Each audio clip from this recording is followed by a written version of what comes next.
सवाल देखो, पहला सवाल पढ़ो। इसमें क्या लिखा, यदि x बराबर 2 प्लस 2 की पावर 2/3 प्लस 2 की पावर 1/3 है तो तुम्हें ज्ञात करना है x³ minus 6x square plus 6x बराबर क्या है। तो इसकी दम पे जो दिया है तुम्हें ये ज्ञात करना है। तो इसमें ये देखा जाता है कि मैक्सिमम घात क्या है, 3। अगर मैक्सिमम घात 3 है बहुपद की, तो मैं मैक्सिमम घात 3 बनाना है। तो ये केवल एक ही तरह से बन सकता है, जो दिया है उसका घन कर दो। अब अगर तुमने मान लो घन कर दिया तो दोनों पक्षों का घन होगा x³ और इस तरफ पूरे का घन होगा, तो a प्लस बी प्लस सी का होल क्यूब कौन खोलेगा, फिर नहीं खोल पाएगा। तो तुम कभी भी ऐसा सवाल आ जाए तो तुम्हें क्या करना है, एक इसको तुम्हें इस तरफ भेज देना है, ऐसे 2 के हो जाएंगे। तो हमें पता है a प्लस बी का होल क्यूब भी जानते हैं हम, a माइनस बी का होल क्यूब भी जानते हैं हम। तो इसको जैसे ही तुमने 2 को इस तरफ भेजा तो सवाल देखने में शक्ल हो गई कुछ इसकी ऐसी, x माइनस 2 इस तरफ आ गया और बराबर में लिखा है 2 की पावर 2/3 और प्लस में लिखा है 2 की पावर 1/3 हो गया। यहाँ तक कोई दिक्कत नहीं। अब किया तुमने दोनों पक्षों का घन, दोनों पक्षों का जब तुमने घन किया तो अगले स्टेप में ये हो गया x माइनस 2 का होल क्यूब प्लस में 2 की पावर 2/3 प्लस 2 की पावर 1/3 होल घात 3। घन क्यों कर रहे हैं भाई साहब, वर्ग क्यों नहीं कर रहे दोनों पक्षों का। दोनों पक्षों का घन करने का एक ही कारण है कि मैक्सिमम घात 3 बनानी है। अगर 3 बनानी है तो सिग्नल आएंगे दिमाग में कि केवल और केवल घन करने से आएंगे, वर्ग करने से तो नहीं आएंगे।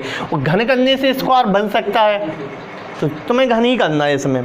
तो इसमें घन जैसे किया तुमने a माइनस बी का होल क्यूब खोला तो जी हो जाएगा a³ minus b³ minus 3ab 3 दूनी 6 और कोष्टक में a माइनस बी, यही होता है a³ minus b³ minus 3ab और कोष्टक में a माइनस बी।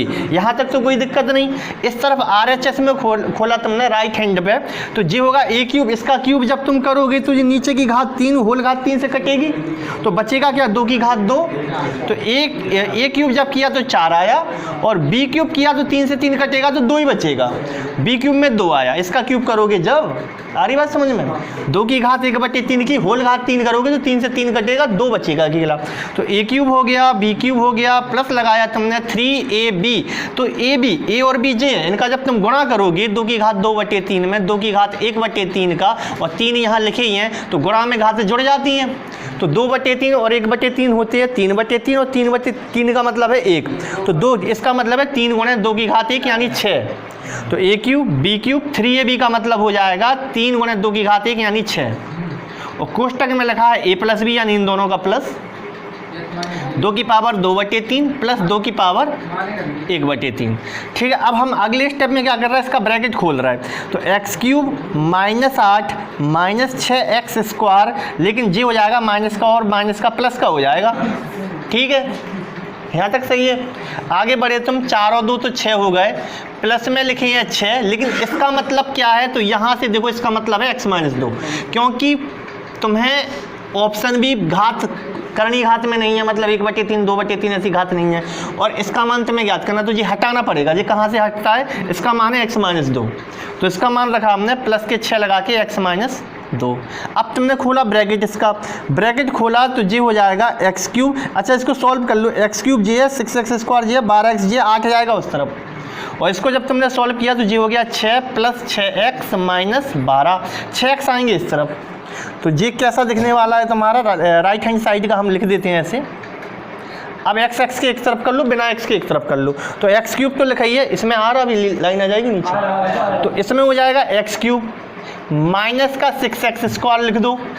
अब ये 12x है, जी 6x आएगा इस तरफ, तो 12x में से 6x गए तो प्लस ही के 6x, तो प्लस के हो गया 6x। और तुम्हें चाहिए क्या है, देखो यही तो चाहिए, इसके बराबर में जो बिना x किए उस तरफ भेज दो। 12 में से 6 गए माइनस के 6, 12 में से 6 गए माइनस के 6 और माइनस के 6 और माइनस के 8 गए उस तरफ, तो प्लस के 8, तो माइनस के 6 है प्लस के 8 है तो बचा 2 और इसी के बराबर तुम्हें चाहिए था, तो आंसर आया 2।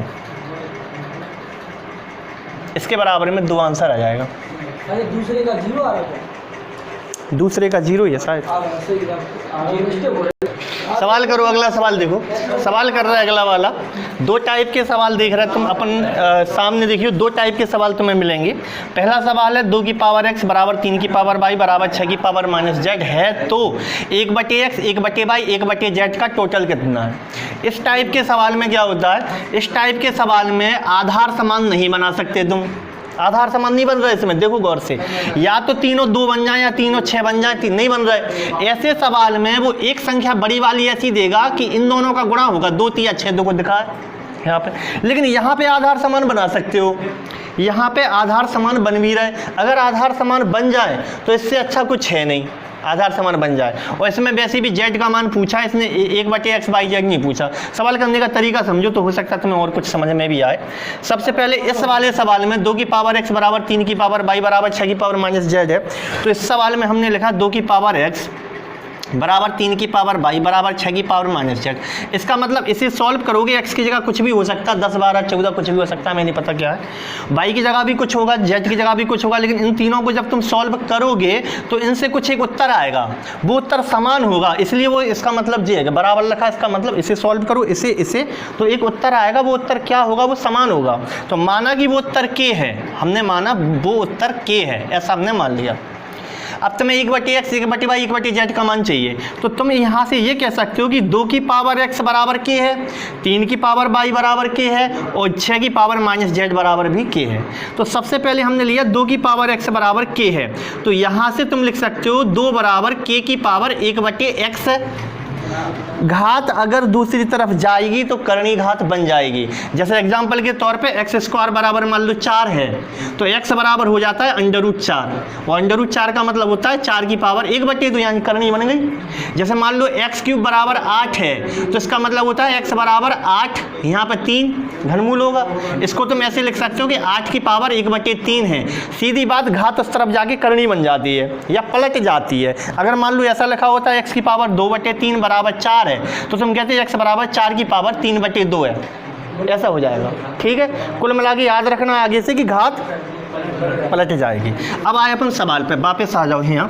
2 की पावर x बराबर अगर k है तो 2 बराबर k की पावर x है, और अगर हमने कही 3 की पावर y बराबर k है तो ये हो जाएगा तुम्हारा, क्या हो जाएगा, 3 बराबर k की पावर 1/y हो जाएगा। और लास्ट में लिखा है 6 की पावर, क्या लिखा था, 6 की पावर माइनस z बराबर k है तो ये हो जाएगा 6 बराबर k की पावर माइनस 1/z। इतनी बात समझ में आई। और इस सवाल में देखो तुम 6 जो है, इस 6 को अगर देखो तो 6 को ये तोड़ सकते हो तुम 2 तिया 6 में। 2 × 3 बराबर k की पावर माइनस 1/z नहीं लिख सकते, और 2 × 3 को लिख सकते हो तुम। 2 का मतलब क्या है, 2 का मतलब है k की पावर 1/x, 3 का मतलब है k की पावर 1/y। तो क्या इसे हम ऐसे नहीं लिख सकते, पूरा सवाल k में बना दो, k की पावर 1/x इंटू k की पावर 1/y बराबर k की पावर माइनस 1/z। तो गुणा में घातें जुड़ती हैं अगर आधार समान है, तो ये हो गया k की पावर 1/x प्लस 1/y बराबर में है k की पावर माइनस 1/z। तो इसमें घातों की तुलना हो गई, तो इसका मतलब ये हो गया कि 1/x प्लस 1/y बराबर माइनस 1/z। माइनस 1/z को इस तरफ ले आओ। क्यों ले आओ, क्या ज़रूरत है ऐसी, क्योंकि सवाल में देखो जे इसका मान चाहिए तुम्हें, इसका मान चाहिए तो 1/z उस तरफ क्या कर रहा है, इस तरफ लाओ इसको। इस तरफ जैसे ही तुम लाओगे तो ये सवाल हो जाएगा 1/x plus 1/y plus 1/z। उस तरफ कुछ बचा ही नहीं है, 0 बचा है, तो ये आंसर हो जाएगा।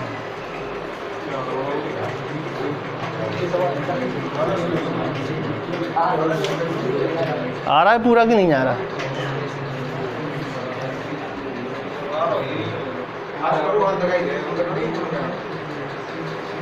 ये लाइन आ रही जी जी जी नीचे आ गई।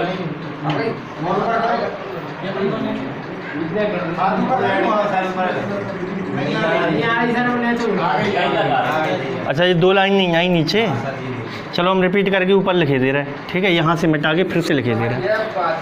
और समझ तो गई होगी लेकिन फिर भी हम लिखे दे रहे हैं। यहाँ पे देखो 2 × 3 है तो 2 का मान रखा तुमने k की पावर 1/x इंटू k की पावर 1/y बराबर के की पावर माइनस 1/z, गुणा में घातें जुड़ गई तो 1/x प्लस 1/y बराबर के की पावर माइनस 1/z। जे तुलना करने पर पाया जे भी के है, जे भी के है, तो घातें भी बराबर होंगी, घातें भी बराबर होंगी, मतलब 1/x प्लस 1/y बराबर माइनस 1/z। हमें ज्ञात क्या करना है जे, तो 1/z उस तरफ क्या कर रहा है, इस तरफ लाओ, तो 1/x plus 1/y plus 1/z, उस तरफ कुछ बचा ही नहीं है, 0 माना जाएगा, ये आंसर हो जाएगा।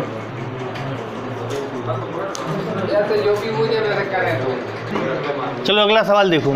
अगले सवाल में क्या लिखा, यदि 2 की पावर x बराबर 4 की पावर y बराबर 8 की पावर z है तो 1/2x plus 1/4y plus 1/6z बराबर 24/7 है। अच्छा कंडीशन दी है इसने, आवाज़ नहीं, 2 कंडीशन दी हैं, एक जे वाली कंडीशन दिख रही तुम्हें और एक जे वाली, 2 शर्तें दी हैं तथा लगा के, और कह रहा वो z का मान बताओ। तो हम क्या सोच रहे हैं, इस समीकरण के आधार पर हम z का मान निकाल देंगे, निकाल देंगे कि नहीं, लेकिन तब निकाल पाएंगे जब x भी z बन जाए और y भी z बन जाए।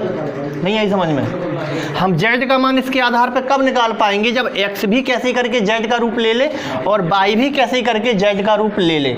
अगर तुम्हें ऐसी ज़रूरत पड़ जाए कि x भी z बन जाए और y भी z बन जाए, तो ऐसे सवाल में वो कहीं ना कहीं आधार समान बना के दे रहा होगा, नहीं दे रहा होगा तो बनाने की गुंजाइश दे रहा होगा।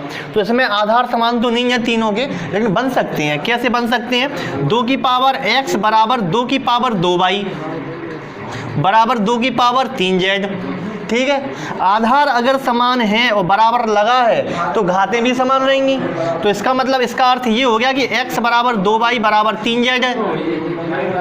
अब इस समीकरण के आधार पर तुम पूरा सवाल z में ले जा सकते हो, ले जाएं पूरा सवाल z में। कैसे, इसको रखना शुरू किया, 1/2x है तो x का मतलब क्या है, 3z, x का मतलब 2y भी है, लेकिन y में मत ले जाओ, z में ले जाओ, क्योंकि तुम्हें y बराबर नहीं पूछा। अगर y बराबर पूछा होता तो 2y रख देते, लेकिन उसने z बराबर पूछा, z बराबर पूछा तो z में ले जाओ, x बराबर पूछा तो x में ले जाओ, y बराबर पूछा तो y में ले जाओ।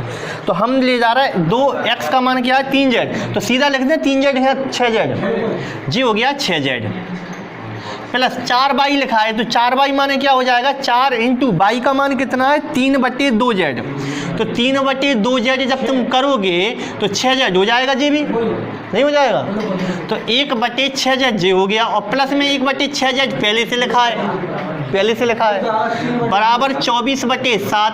अब इसको जोड़ोगे तो हर समान है, तो 3/6z बराबर 24/7, काट दिया तुमने इसको, 3 दूनी 6, तो 24 दूनी 48, 1/z बराबर 48/7, तो आंसर क्या आया, z बराबर 7/48 पलटाएंगे तो।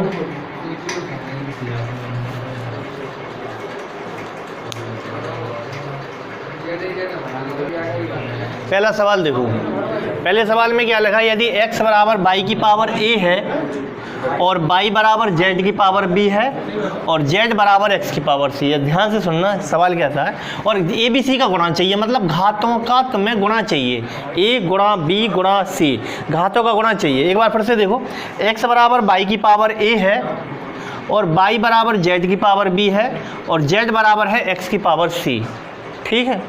तो सवाल में घातों का गुणा कैसे हो जाएगा, इन्हीं की जो घात है ना, घात निकाल के घातों का गुणा कैसे कर दें हम, और घातों का गुणा अभी पता नहीं क्या आने वाला है।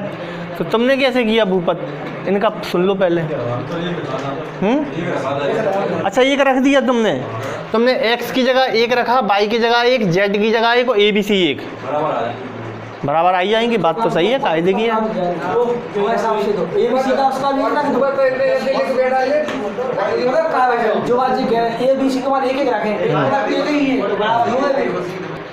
पहले सवाल को करने के लिए अगर तुम ये सोच लो, सोचने में कामयाब हो जाओ, तो इससे अच्छा कुछ भी नहीं है कि एक्स वाई जेड और ए बी सी की जगह हम क्या रख दें कि ये संतुष्ट हो जाए। संतुष्ट का मतलब समीकरण संतुष्ट हो जाए। जैसे कि यहाँ एक रखा है इनने, एक्स भी 1, Y Z A B C सब 1 मान लिए, तो 1 बराबर 1 की पावर 1 सो जे संतुष्ट हो गया, 1 बराबर 1 की पावर 1 सो जे संतुष्ट हो गया, 1 बराबर 1 की पावर 1 जे संतुष्ट हो गया। तो ए इंटू बी इंटू सी 1 मान लेते, 1 गुणा 1 गुणा 1 उत्तर हो जाएगा। तो इसका आंसर क्या हो जाएगा 1। एक तरीका तो ये है। और ये कह रहा है भाई साहब z बराबर x की पावर c दिख रहा है तुम्हें, तो z बराबर जो x की पावर c दिख रहा है तो x के मान है तो y की पावर a है, तो इस x की जगह तुम लिख दो y की पावर a, तो y की पावर a और c पहले से है उसके ऊपर, और y का मान क्या है z की पावर b, y का मान है z की पावर b, तो इसको लिखो y की जगह पे z की पावर bac, z की पावर bac, तो z की पावर 1 बराबर z की पावर bac हो गया, तो z की पावर 1 बराबर z की पावर abc। अगर ये वास्तव में बराबर हैं, अगर वास्तव में बराबर है और आधार तो देखो बराबर है ही, तो घातें भी तो बराबर होनी चाहिए, तो abc बराबर 1 हो जाएगा, a इंटू बी इंटू सी बराबर 1।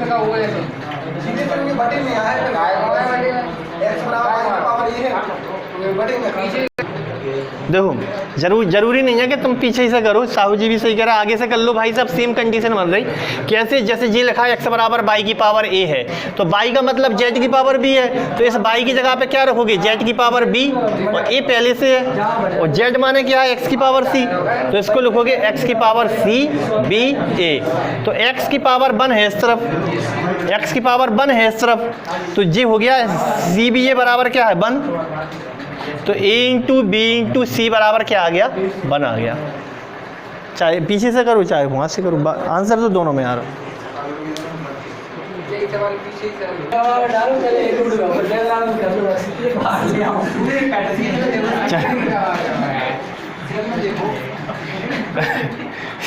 देखो ये देखो सवाल करे,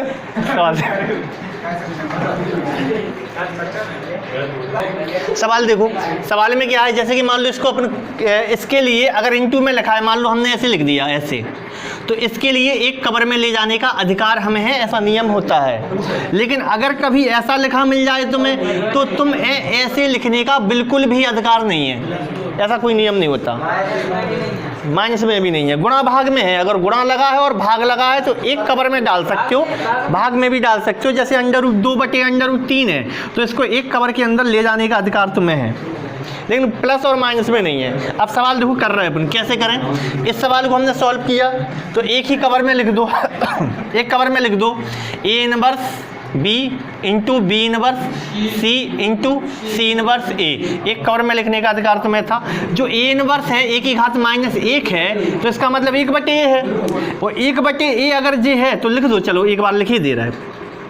इसको ऐसे लिखेंगे, इसको ऐसे लिखेंगे, इसको ऐसे लिखेंगे, तो a से हट जाएगा a, b से हट जाएगा b और c से हट जाएगा c, कवर में एक बचा, 1 हो जाएगा।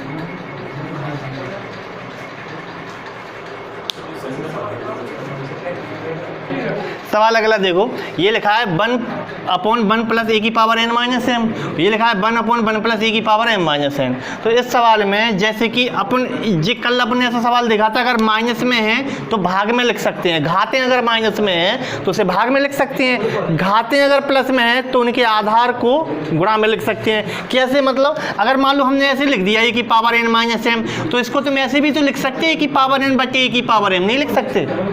और अगर ऐसा लिखा होता है a की पावर n प्लस m, तो इसको तुम ऐसे लिख सकते हैं a की पावर n गुणा a की पावर m, नहीं लिख सकते। तो ऐसे ही कर रहे हैं हम इस सवाल को। इसमें हमने क्या किया, 1/1 प्लस a की पावर n अपॉन a की पावर m लिख दिया, और फिर हमने अगले स्टेप में अगले पद में क्या लिखा है, 1/1 प्लस a की पावर m बटे a की पावर n। इसको थोड़ा सा सॉल्व किया इधर, तो इधर सॉल्व करने पे ये कैसा दिखने वाला है, 1/a की पावर m इधर आ जाएगा, a की पावर m प्लस a की पावर n, और बटे में जो a की पावर m है वो घूम के जाएगा ऊपर, तो सीधा हम ऊपर लगाई दे रहे हैं a की पावर m, प्लस ये हो जाएगा a की पावर n प्लस a की पावर m, ऊपर तो 1 लिखा ही है, और नीचे हो जाएगा a की पावर n, वो घूम के ऊपर चला जाएगा a की पावर n। क्या इतनी चीज़ समझ में आ गई? अब इतनी चीज़ समझ में आ गई तो हर समान है, देखो गौर से, नहीं है हर समान, जी और जी समान, कोई को असमान दिख रहे हो तो बताओ, समान है, क्योंकि a की पावर m प्लस a की पावर n, इसमें भी a की पावर m प्लस a की पावर n। अगर समान है तो एलसीएम लेने की कोई आवश्यकता नहीं है, सीधा a की पावर m प्लस a की पावर n ऊपर जोड़ देंगे और नीचे ज्यों का त्यों लिख देंगे, a की पावर m प्लस a की पावर n, काट देंगे तो बचेगा कुछ नहीं, केवल 1। इसका आंसर आएगा 1। अगर भाई जैसे मान लो भूल भी जा रहा है कि मतलब ये माइनस वाले बटे में चले जाए, तो एक ही घात n कर लो, फिर एक ही घात माइनस के n कर लो, फिर ऊपर है सवाल देखो, सवाल क्या है, इंपॉर्टेंट है, तीन ही सवाल तुम्हें अच्छे से समझना है। जो सवाल आ रहा है इसमें, सवाल देखो, दो टाइप के सवाल हैं। पहला टाइप का सवाल इसमें ये है कि 2 की पावर 60 साधारण घात है, 3 की पावर 48 ये भी साधारण घात है, 4 की पावर 36 और 5 की पावर 24 में ये बताओ कि बड़ा कौन है और छोटा कौन है। और दूसरा सवाल है साधारण घात नहीं है, कर्णी घात है। 2, इस पर कर्णी घात कितनी है 2, इस पर कर्णी घात 3 है, इस पर कर्णी घात 4 है, इस पर कर्णी घात 6 है। तो तुम्हें इसमें बताना है कौन सी सबसे बड़ी संख्या या कौन सी सबसे छोटी संख्या है। तो पहले ट्रिक की बात कर रहा हूँ और फिर ये बता रहे ये ट्रिक आई कहाँ से है। पहले ट्रिक बता दें, अगर पेपर में ऐसा सवाल आया तो तुम्हें कैसे करना है, और फिर डिटेल भी कर ही ले रहे अपनी इसकी डिटेल क्या है। लेकिन महत्वपूर्ण सवाल बहुत ज़्यादा है, इसको तुम भूल नहीं सकते। आज समझने के बाद तुम सोचो कल हम भूल जाएँ तो ये कभी भी पेपर में आ सकता है। ऊपर के ये 2 सवाल किया अपन ने। पहला सवाल देखो, इसकी ट्रिक कर रहे हैं हम। पहले सवाल की ट्रिक क्या है और ये बनी कैसे वो बता रहे हैं। जैसे मान लो ऐसी है, तो इसमें अगर सवाल ऐसा लिखा 2 की 3 की पावर 48 लिख दिया हमने, और हमने लिखा 4 की पावर 36, हमने कहा बड़ी कौन सी है, तो तुम कहोगे भाई साहब हम अंदाज़ नहीं लगा पा रहे कि जे बड़ी आएगी कि जे बड़ी आएगी। 3 की पावर 48 हो सकता है कि 4 की पावर 36 बड़ी आ जाए, है कि नहीं, अंदाज़ा लगाना मुश्किल है। लेकिन अगर हम ऐसे कहते हैं कि 3 की पावर 60 और 4 की पावर 60, तो फिर गारंटी से ये बड़ी है। अगर घातें समान बन जाएं कैसे करके तो मतलब वो बड़ी हो जाएगी। तो इस सवाल को करने की पहले ट्रिक बाद में, पहले विधि को देख लो तुम, नहीं पहले विधि देखो। हमारा टारगेट इस सवाल में ये बन जाता है कैसे करके घातें समान बनाएं, कैसे करके घातें समान बनाएं। अब घातें समान बनेंगी कैसे इस सवाल में, तो हम एक ऐसी संख्या सोचते हैं जो 60 को, 48 को, 36 को, 24 को काट दे। 60 को काट दे, 48 को काट दे, 36 को काट दे, 24 को काट दे, मतलब महत्तम इसका क्या आएगा 12 आएगा, 12 महत्तम। तो हम क्या कर रहे हैं इस सवाल में 2 की पावर 12 लिखे दे रहे हैं, और 2 की पावर कितनी थी 60, तो 12 का भाग 60 में 2 5 बार गया तो अंदर 5 लिखने पड़ेंगे। इसमें हम 3 की पावर 12 लिखे दे रहा है, और इसमें हम 4 की पावर 12 लिखे दे रहा है अगले में, और लास्ट वाली में 5 की पावर 12 लिखे दे रहा है। लेकिन अगले में तो 48 है पावर, तो यहाँ 12 चौक 48 देखो बन जाएगा वही 48। यहाँ पर कितनी है 36, तो यहाँ 3 आना चाहिए, यहाँ पर 2 आना चाहिए, ऐसा हो जाएगा। अब सवाल कैसा बन गया, 2 की पावर 5 का मतलब कितना होता है 32 की पावर 12, ये कितना है 81 की पावर 12, ये कितना है 64 की पावर 12, ये है 25 की पावर 12। अब घातें समान बन गई तो कोई भी अंदाजा लगा लेगा भाई साहब ये सबसे बड़ी है, ये सबसे बड़ी है और ये सबसे छोटी है। अगर ये सबसे बड़ी है तो मतलब ये सबसे बड़ी है 3 की पावर 48, और लास्ट वाली सबसे छोटी है मतलब 5 की पावर 24 सबसे छोटी है। तो बता दो कि कौन सी बड़ी है कौन सी छोटी है। अगर वो क्या दूसरे नंबर की सबसे बड़ी कौन सी है, तो पहले नंबर की जे है और दूसरे नंबर की जे है। जे इसको करने की विधि है, अगले सवाल को करने की भी यही विधि है सेम। अगले सवाल में कुछ एक्स्ट्रा चीज़ नहीं समझना तुम्हें, ये समझ लिया तो अगला सवाल भी हो गया समझो। कैसे इस जे तो हो गई विधि, ठीक है। अब इसकी ट्रिक की हम क्या बात कर रहे थे, इसकी ट्रिक की ये बात हो रही थी कि तुम कुछ मत सोचो, तुम बस इतना याद रखो कि साधारण घात है तो हमें महत्तम निकालना होता है घातों का। हमने महत्तम ले लिया इनकी घातों का, हमने इनकी घातों का महत्तम लिया, मतलब किसका 60 का, 48 का, 36 का और 24 का, इन सब का हमने लिया मासा। तो मासा कितना आया 12। अब 12 में क्या करना है तुम्हें, 12 का भाग देना है इस घात में 60 में, तो 2 की पावर 5 लिख दो। फिर 12 का भाग देना है 48 में, 3 की पावर 4 लिख दो। फिर 12 का भाग दो 36 में, 4 की पावर 12 3 या 36 लिख दो। फिर 12 का भाग दो 24 में, फिर 5 की पावर 2। इनमें जो बड़ा है वो सबसे बड़ा है, ठीक। तो इनमें जो बड़ा है वो सबसे बड़ा है और इनमें जो छोटा है वो सबसे छोटा है। उसकी पूरी विधि ये है, कारण ये है। बात तो यही है ना, लेकिन बात यह है कि इतनी मेहनत करने की जरूरत नहीं है होल पावर 12 चढ़ाने की, वही है। तो इसमें सबसे बड़ी कौन सी है, जे है 3 की पावर 4। 3 की पावर 4 मतलब सेकंड नंबर की, मतलब जे सबसे बड़ी है, ठीक है। अगला सवाल कर रहे थे देखो, अगले सवाल को कैसे करें देखो। दूसरे सवाल में कर्णी घात है, तो पहले इसको साधारण घात बना लो क्योंकि हमें कर्णी घात का सवाल नहीं आता। हमने बनाई इसकी साधारण घात 2 की पावर, इसको 1/2 लिख सकते हैं, 3 की पावर 1/3 लिख सकते हैं, 4 की पावर 1/4 लिख सकते हैं, 6 की पावर 1/6 लिख सकते हैं। हमें क्या पता, करनी को जब तुमने साधारण घात में बदल दिया तो इस साधारण घात का नियम ये होता है कि महत्तम लिया जाता है। हमने महत्तम लिया 1/2 का, 1/3 का, 1/4 का, 1/6 का। थोड़ी देर पहले जो ट्रिक करी थी, जो विधि करी थी, वही है। इनका जब तुम मासा लोगे तो भिन्नों का मासा होता है अंशों का तो मासा, तो ऊपर का मासा आया 1, बाहरों का लेते हैं लासा, तो 2, 3, 4, 6 का लासा कितना आएगा, 2, 3, 4, 6 का कितना आएगा, 12 लासा। अब क्या करोगे तुम, 2 जो 1/2 है, 1/2 का भाग 1/12 में दोगे। जब तुम 1/12 में 1/2 का भाग दोगे तो ये कितनी बार कटेगा, 6 बार कटेगा। तो 2 की पावर लिख दोगे 6, यहाँ पर लिख दोगे 3 की पावर, 3 का भाग 12 में 2 4, 4 का भाग 12 में 2 3 और 6 का भाग 12 में 2। तो हम ये कह रहे हैं कि तुम इसको ऐसे मत किया करो। अगर कभी करनी घात वाला सवाल है तो ये भी मत लिखो।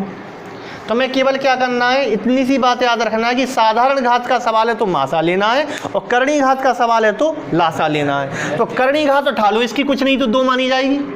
2 का, 3 का, 4 का, 6 का मासा नहीं लासा। अगर साधारण घात है तो मासा, करनी घात है तो लासा। इसका लासा कितना आया, 12। अब 12 में भाग दो 2 का 6 बार, तो 2 की पावर 6 लिख दो। 3 का भाग 12 में 2 4 बार, 4 3 या 12, करनी घात का भाग दे रहा है लासा में, और 6 दूनी 12। अब इसको 2 की पावर 6 का मतलब कितना है, 64 जे 81 जे 64 जे 36, यानी इसका मान तो बराबर है। और बड़ा कौन है, 81 का मतलब जे वाले, जे सबसे बड़ी है, वे 2 बराबर हैं। बात समझ में आ गई, समझ में, हटा दें जी। लास्ट वाला सवाल देखो, इसमें क्या करते हैं, लास्ट और समझ लो फिर अपन ख़त्म कर दें।